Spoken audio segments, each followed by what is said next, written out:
did you in Canada do to bring your people into the fold, to convince them of the importance of the environment? Well, Canadians have a really strong connection to the environment, almost innately, I would say. And that could be caused by a number of factors. We derive a lot of our wealth from natural resources, for one thing. A lot of our forebears who came to Canada from Europe or wherever lived directly off the land. And of course, we have our First Nations heritage who have a real reverence for nature. So I think we already started off at a pretty good base. But about 20 or so years ago, the government really started to get involved. And working with the media and working with environmental NGOs, they started showing people the effects of abuse of the environment. And so they showed those stark pictures and they showed those stark statistics. And there was an appeal to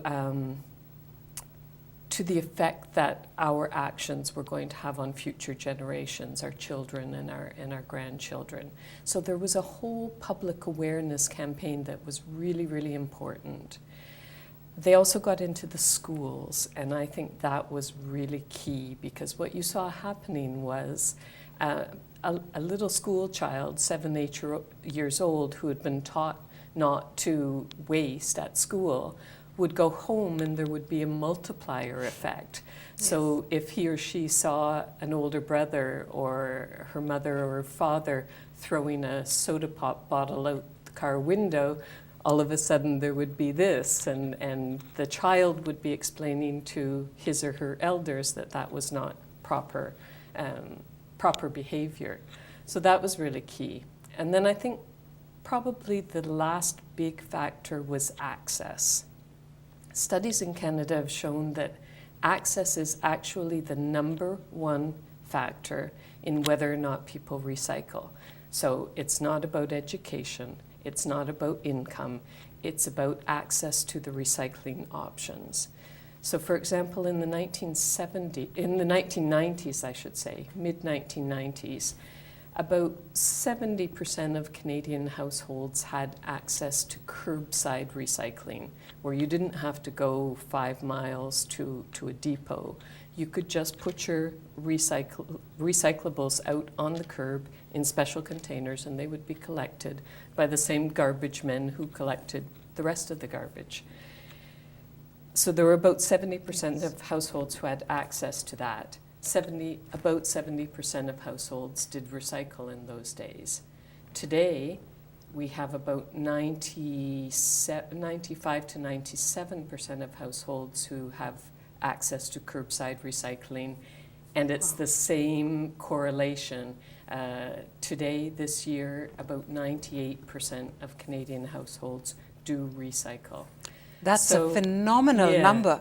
Let me ask you, is recycling expensive? Does it act as a drag to your economy? Well, that's a common myth, I think, and that's what people thought for a long, long time. But over time and over the years, I think that industry in particular and government realized that it was more expensive to ignore the environment and then have to clean up afterwards than it was to be proactive. But how expensive is it to set up recycling in the first instance and to keep it going like that? Well, I don't have precise figures on that, but I know that industries are finding that they can recoup a lot of the investment that they make through recycled products, through just less waste in their production cycles. There are a lot of new jobs being created in that sector. So I think industries are factoring it into their operating costs and are satisfied with the return that they're getting on it.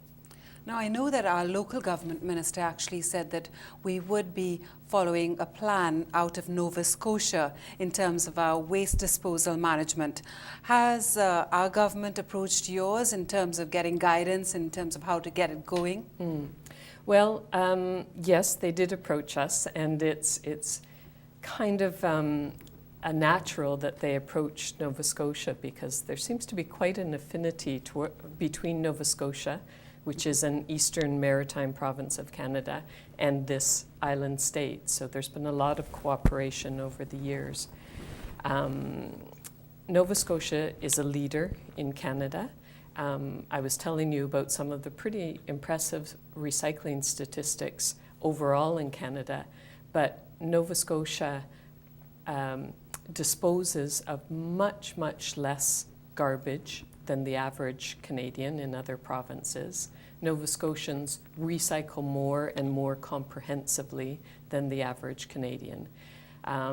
They've done a really, really good job with public education, as I was telling you, was so important for us. Mm-hmm. And they're certainly willing to share some of that experience with you all. So the province of Nova Scotia signed an agreement with Trinidad and Tobago in 2008 to start working on an integrated waste management strategy. That was with the Ministry of Local Government. And I understand the project's going extremely well.